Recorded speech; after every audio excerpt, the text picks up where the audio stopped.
ولا تسبوا الذين يدعون من دون الله فيسبوا الله عدوا بغير علم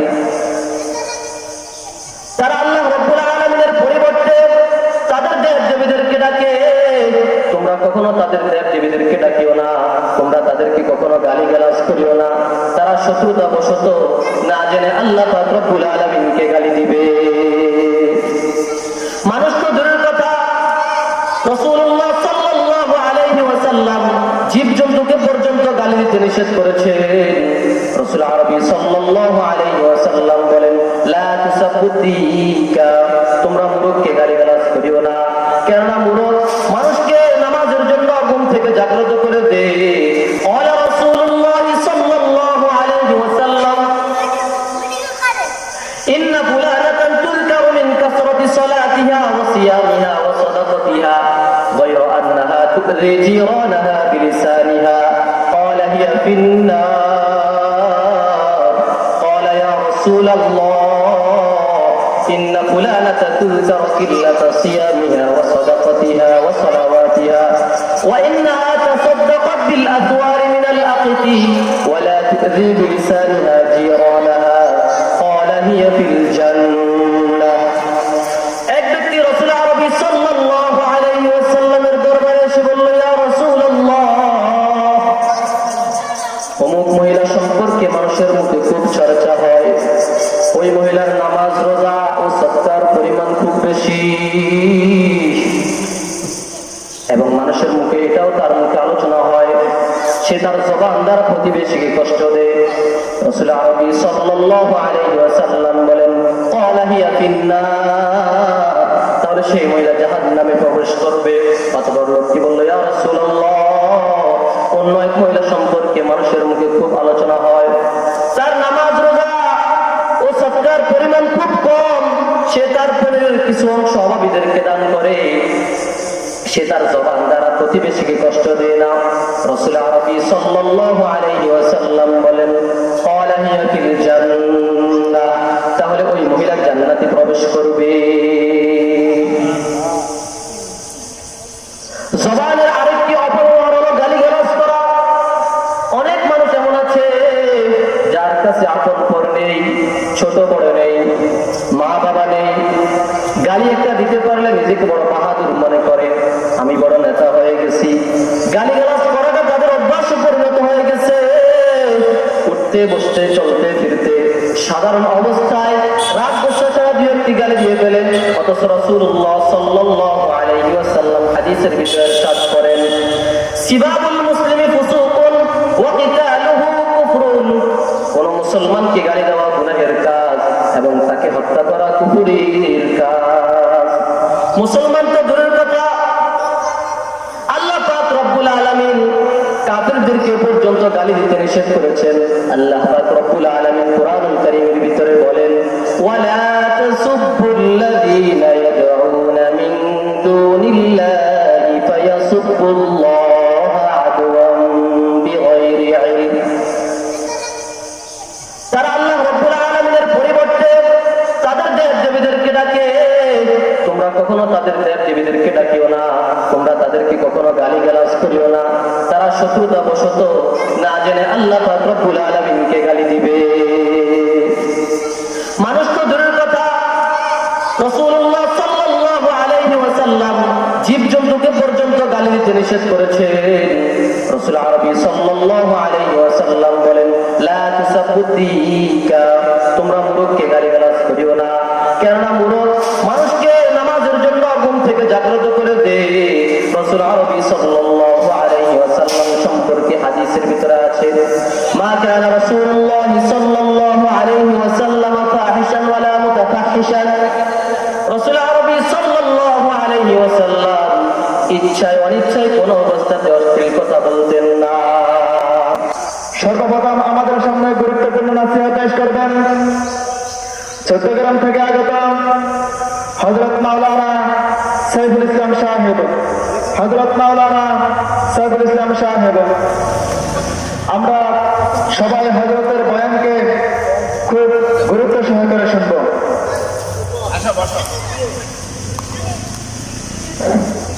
السلام عليكم ورحمة الله وبركاته.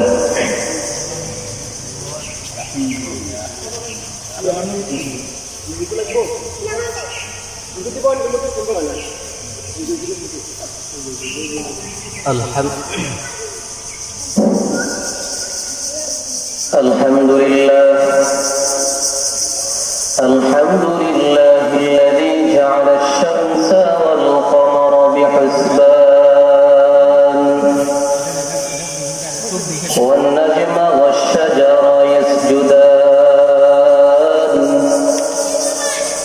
وفضل زمانا على زمان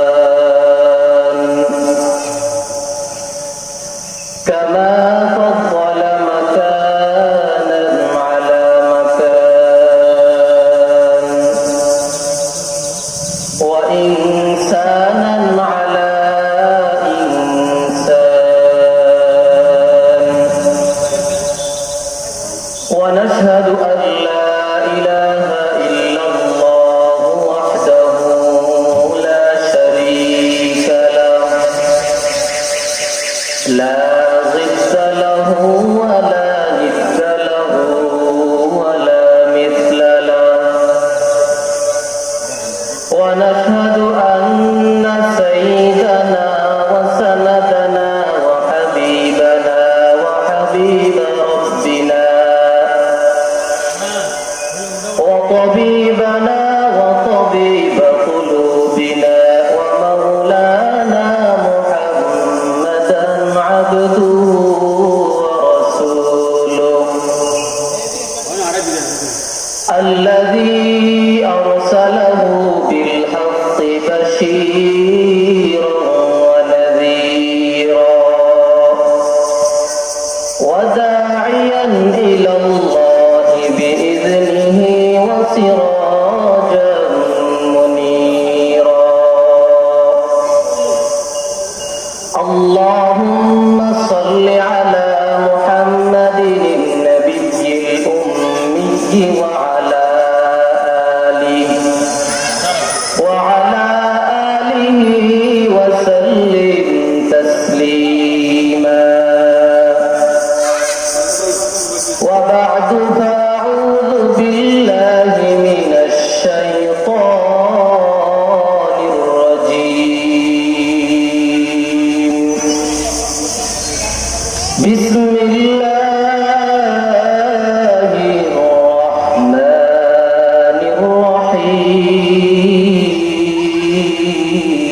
الرحيم اليوم نختم على أفواههم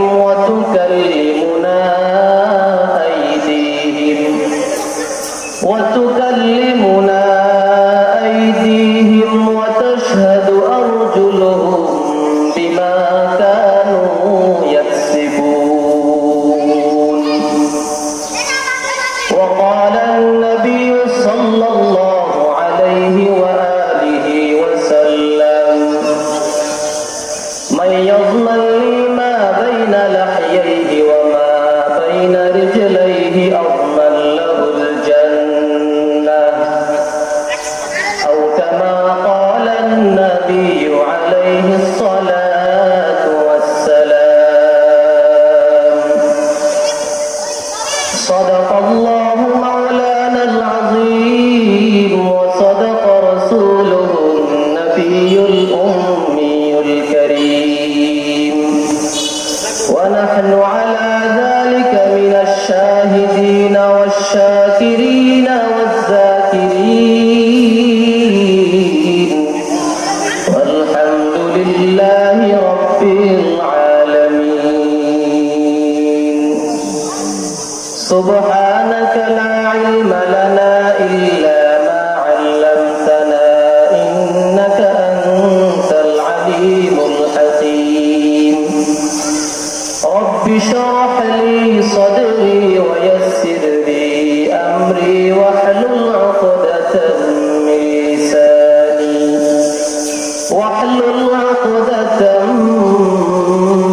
لساني يفقهوا قولي আলহামদুলিল্লাহ। মহান রব্বুল আলামিনের দরবারে অসংখ্য অগণিত শুকরিয়া, যে মহান রব্বুল আলামিন আপনাকে আমাকে লাখ কোটি মানুষ থেকে যাচাই বাছাই করে ফিতনা ফাসাদের জামানায় আল্লাহ রব্বুল আলামিন এত সুন্দর একটি মজলিসে আসার এবং বসার তৌফিক দিয়েছেন। এই জন্য সবাই অন্তরের অন্তঃস্থল থেকে কালিমাতুশ শুকর আদায় করি আলহামদুলিল্লাহ। বান্দা যখন নিয়ামত পেয়ে নিয়ামতের শুকরিয়া আদায় করে, তখন আল্লাহ রাব্বুল আলামিন বান্দাকে নিয়ামত বাড়ায়। সুবহানাল্লাহ। পক্ষান্তরে বান্দা যদি নিয়ামত পেয়ে নিয়ামতের শুকরিয়া আদায় না করে, তখন আল্লাহ রাব্বুল আলামিন বান্দার থেকে নিয়ামত ছিনিয়ে নেন। আল্লাহ রাব্বুল আলামিন কোরআনুল কারীমের ভিতরে ইরশাদ করেন, লাইন শাকারতুম লাযীদান্নাকুম ওয়া লাইন কাফারতুম ইন্না আযাবী লাশাদীদ। তোমরা নিয়ামতের শুকরিয়া আদায় করো। নিয়ামতের শুকরিয়া আদায় করলে কি হবে?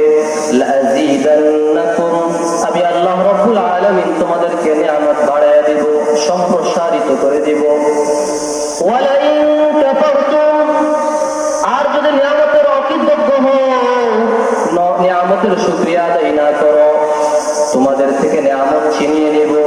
শুধু ছিনিয়ে নেব না, মনে রাখো, ইন্না আযাবী লাশাদীদ,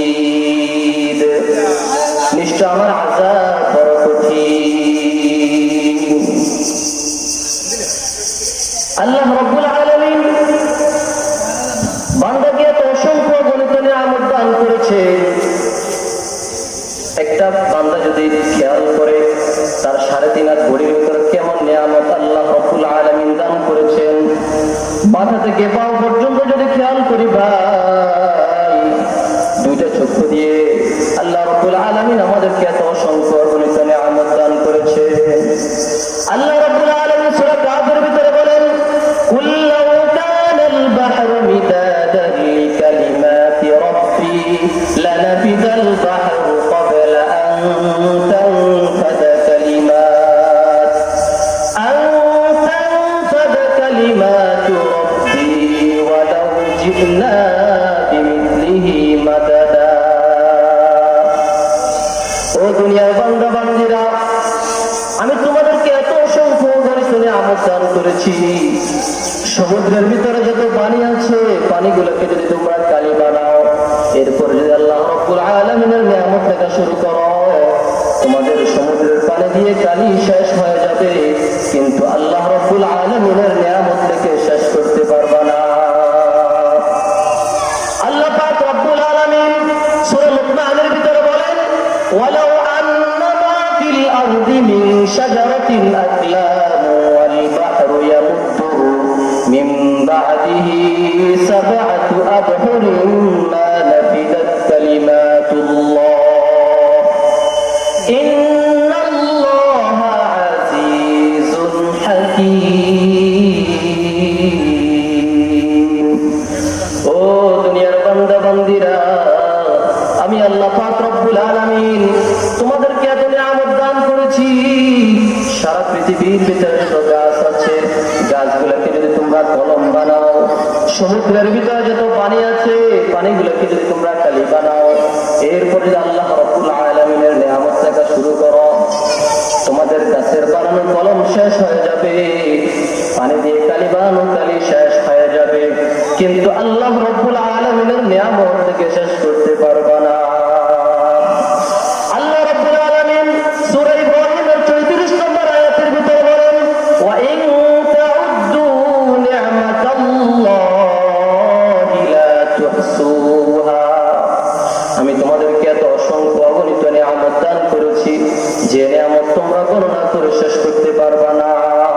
আল্লাহ পাক রব্বুল আলামিন মানুষদেরকে যেরকম ভাবে হাত দিয়েছেন নিয়ামত হিসেবে, চক্ষু যেরকম ভাবে নিয়ামত হিসেবে দিয়েছেন, কান যেরকম ভাবে নিয়ামত হিসেবে দিয়েছেন, পাও যেরকম ভাবে নিয়ামত হিসেবে দিয়েছেন, তার মধ্যে উল্লেখযোগ্য একটি নিয়ামত দিয়েছেন জবান আর জিহ্বা। এই জবানের মাধ্যমে মানুষ তার আবেগ অনুভূতি প্রকাশ করে থাকে। এই জবান মানুষের জান্নাত বা জাহান্নাম। জবানের সঠিক ব্যবহারের দ্বারা মানুষ জান্নাতে যাওয়ার উপযুক্ত হয়, পক্ষান্তরে জবানের অপব্যবহারের কারণে মানুষ জাহান্নামে যাওয়ার উপযুক্ত হয়। এই জবান মানুষকে মর্যাদার শীর্ষে চড়ে পৌঁছিয়ে দেয়, আবার এই জবানই মানুষকে লাঞ্ছনার অপমানের চরম শিখরে পৌঁছিয়ে দেয়। জবানের গুরুত্ব বুঝতে গিয়ে রাসূল আরবী সাল্লাল্লাহু আলাইহি ওয়াসাল্লাম ইরশাদ করেন, মাইয়াজমাল লি মা বাইনা লাহইহি ওয়া মা বাইনা রিজলাইহি আযমান লাহুল জান্নাহ। যে ব্যক্তি আমার জন্য তার দুই চোয়ালের মধ্যবর্তী জায়গা এবং তার দুই পায়ের মধ্যবর্তী বস্তুর জিম্মাদারি নিবে, আমি রাসূল তার জান্নাতের জিম্মাদারি গ্রহণ করব। অর্থাৎ যে ব্যক্তি জবান এবং লজ্জাস্থানের হেফাজত করবে, এর অপব্যবহার না করবে, তাহলে সে জান্নাতে প্রবেশ করবে।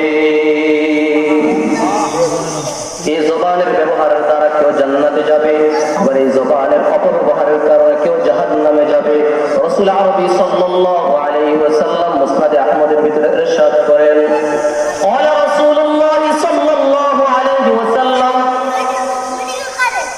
إن فلانة تذكر من كثرة صلاتها وصيامها وصدقتها غير أنها تؤذي جيرانها بلسانها قال هي في النار قال يا رسول الله إن فلانة تذكر قلة صيامها وصدقتها وصلواتها وإنها تصدقت بالأثوار من الأقط ولا تؤذي بلسانها جيرانها قال هي في الجنة। এক ব্যক্তি রাসূল আরবী সাল্লাল্লাহু আলাইহি ওয়াসাল্লামের দরবারে এসে বলল, ইয়া রাসূলুল্লাহ, অমুক মহিলা সম্পর্কে মানুষের মুখে খুব চর্চা হয়, ওই মহিলার নামাজ রোজা ও সদকার পরিমাণ খুব বেশি এবং মানুষের মুখে এটাও তার মুখে আলোচনা হয়, সে তার জবান দ্বারা প্রতিবেশীকে কষ্ট দেয়। রাসূল আরবী সাল্লাল্লাহু আলাইহি ওয়াসাল্লাম বলেন, ক্বালা হিয়া ফিন্নার, তাহলে সেই মহিলা জাহান্নামে প্রবেশ করবে। অতঃপর লোকটি বলল, ইয়া রাসূলুল্লাহ, অন্য এক মহিলা সম্পর্কে মানুষের মুখে খুব আলোচনা হয়, তার নামাজ রোজা ও সদকার পরিমাণ খুব কম, সে তার পরিবারের কিছু অংশ অভাবীদেরকে দান করে, সে তার জবান দ্বারা প্রতিবেশীকে কষ্ট দেয় না। রাসূল আরবী সাল্লাল্লাহু আলাইহি ওয়াসাল্লাম বলেন, ক্বালা হিয়া ফিল জান্নাহ, তাহলে ওই মহিলা জান্নাতে প্রবেশ করবে। জবানের আরেকটি অপব্যবহার হলো গালিগালাজ করা। অনেক মানুষ এমন আছে যার কাছে আপন পর নেই, ছোট বড় নেই, মা বাবা নেই, গালি একটা দিতে পারলে নিজেকে বড় বাহাদুর মনে করে, আমি বড় নেতা হয়ে গেছি। গালিগালাজ করাটা তাদের অভ্যাসে পরিণত হয়ে গেছে। উঠতে বসতে চলতে ফিরতে সাধারণ অবস্থায় রাগ গোসা ছাড়া দুই একটি গালি দিয়ে ফেলে, অথচ রাসূলুল্লাহ সাল্লাল্লাহু আলাইহি ওয়াসাল্লাম হাদিসের ভিতরে ইরশাদ করেন, সিবাবুল মুসলিমি ফুসুকুন ওয়া কিতালুহু কুফরুন, কোন মুসলমানকে গালি দেওয়া গুনাহের কাজ এবং তাকে হত্যা করা কুফরের কাজ। মুসলমান তো দূরের কথা, আল্লাহ পাক রব্বুল আলামিন কাফিরদেরকে পর্যন্ত গালি দিতে নিষেধ করেছেন। আল্লাহ পাক রব্বুল আলামিন কুরআনুল কারীমের ভিতরে বলেন, ওয়ালা তাসুব্বুল্লাযীনা ইয়াদউনা মিন দুনিল্লাহি ফায়াসুব্বুল্লাহা আদওয়ান বিগাইরি ইলম। তারা আল্লাহ রব্বুল আলামিনের পরিবর্তে তাদের দেব-দেবীদেরকে ডাকে, তোমরা কখনো তাদের দেব-দেবীদেরকে ডাকিও না, তোমরা তাদেরকে কখনো গালিগালাজ করিও না, তারা শত্রুতা বশত না জেনে আল্লাহ পাক রব্বুল আলামিনকে গালি দিবে। মানুষ তো দূরের কথা, রাসূলুল্লাহ সাল্লাল্লাহু আলাইহি ওয়াসাল্লাম জীবজন্তুকে পর্যন্ত গালি দিতে নিষেধ করেছেন। রাসূল আরবী সাল্লাল্লাহু আলাইহি ওয়াসাল্লাম বলেন, লা তুসাব্বুদ্দিকা, তোমরা মুরগকে গালিগালাজ করিও না, কেননা মুরগ মানুষকে নামাজের জন্য ঘুম থেকে জাগ্রত করে দেয়। রাসূল আরবী সাল্লাল্লাহু আলাইহি ওয়াসাল্লাম সম্পর্কে হাদিসের ভিতরে আছে, মা কানা রাসূলুল্লাহ সাল্লাল্লাহু আলাইহি ওয়াসাল্লাম ফাহিশান ওয়ালা মুতাফাহিশান ফাহিশা। রাসূল আরবি সাল্লাল্লাহু আলাইহি ওয়াসাল্লাম ইচ্ছায় অনিচ্ছায় কোন অবস্থাতে অশ্লীল কথা বলতেন না। হযরত উকবা ইবনে আমির রাদিয়াল্লাহু তাআলা আনহু রাসূল আরবি সাল্লাল্লাহু আলাইহি ওয়াসাল্লামের দরবারে এসে বলল, ইয়া রাসূলুল্লাহ মান নাজাতু ইয়া রাসূলুল্লাহ? قال أملك عليك لسانك وليسعك بيتك وابكي على خطيئتك। হে আল্লাহর রাসূল, নাজাত কিসে? রাসূলুল্লাহ সাল্লাল্লাহু আলাইহি ওয়াসাল্লাম বললেন, আমলিক আলাইকা লিসানাক, তুমি তোমার জবানকে নিয়ন্ত্রণ করো, ওয়ালিয়াসআকা বাইতুকা, এবং নিজ গর্জন তোমার জন্য যথেষ্ট হয়ে যায়, ওয়াবকি আলা খতিআতিকা, এবং তোমার কৃত গুনাহের জন্য আল্লাহ পাক রব্বুল আলামিনের দরবারে কান্নাকাটি করো। গুনাহ থেকে বাঁচতে হলে সর্বদাই জবানকে হেফাজত করতে হবে, আর জবানকে হেফাজত করার জন্য জরুরি হলো খারাপ লোকদের মজলিসে না যাওয়া। আল্লাহ পাক রব্বুল আলামিন জবানের গুরুত্ব বুঝাতে গিয়ে কোরআনুল কারীমের ভিতরে বলেন, আল-ইয়াওমা নাখতিমু আলা আফওয়াহিহিম ওয়া তুকাল্লিমুনা আইদিহিম ওয়া তাশহাদু আরজুলুহুম বিমা কানু ইয়াকসিবুন। আল-ইয়াওমা নাখতিমু আলা আফওয়াহিহিম, আজ আমি তাদের মুখের ভিতরে মোহর লাগিয়ে দেব, ওয়া তুকাল্লিমুনা আইদিহিম, এবং তাদের হাত আমার সাথে কথা বলবে, ওয়া তাশহাদু আরজুলুহুম বিমা কানু ইয়াকসিবুন, তাদের পাও সাক্ষী দেবে তাদের কৃতকর্মের ব্যাপারে। আল্লাহ পাক রব্বুল আলামিন সূরা কফের ভিতরে বলেন, মা ইয়ালফিযু মিন কওলিন ইল্লা লাদাইহি রাকীবুন আতীদ। সে যে কথাই তার মুখ দিয়ে উচ্চারণ করে তা গ্রহণ করার জন্য সদা প্রস্তুত প্রহরী রয়েছে।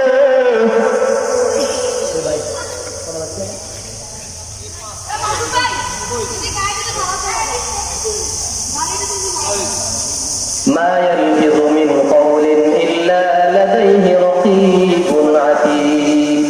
সে যে কথাই তার মুখ দিয়ে উচ্চারণ করে তা গ্রহণ করার জন্য সদা প্রস্তুত প্রহরী রয়েছে। একটা মানুষ যখন কথা বলবে তখন তার চিন্তা করতে হবে, আমি যে কথাটা আমার মুখ দিয়ে উচ্চারণ করতেছি এর হিসাব হবে, এই বিষয়ে আমাকে কিয়ামতের ময়দানে জিজ্ঞাসিত হতে হবে। আমি যে কথাটা আমার মুখ দিয়ে উচ্চারণ করতেছি এই কথাটার দ্বারা আমার দুনিয়ার ফায়দা কতটুকু, আখিরাতের ফায়দা কতটুকু, এই কথার দ্বারা আমার দুনিয়াতে কোনো ক্ষতি হবে কিনা। মুসলিম শরীফের ভিতরে হযরত আবু হুরায়রা রাদিয়াল্লাহু তাআলা আনহু থেকে বর্ণিত, একবার রাসূলুল্লাহ সাল্লাল্লাহু আলাইহি ওয়াসাল্লাম সাহাবায়ে কেরামদেরকে জিজ্ঞাসা করলেন, ও আমার সাহাবারা, তোমাদের মধ্যে দরিদ্রকে?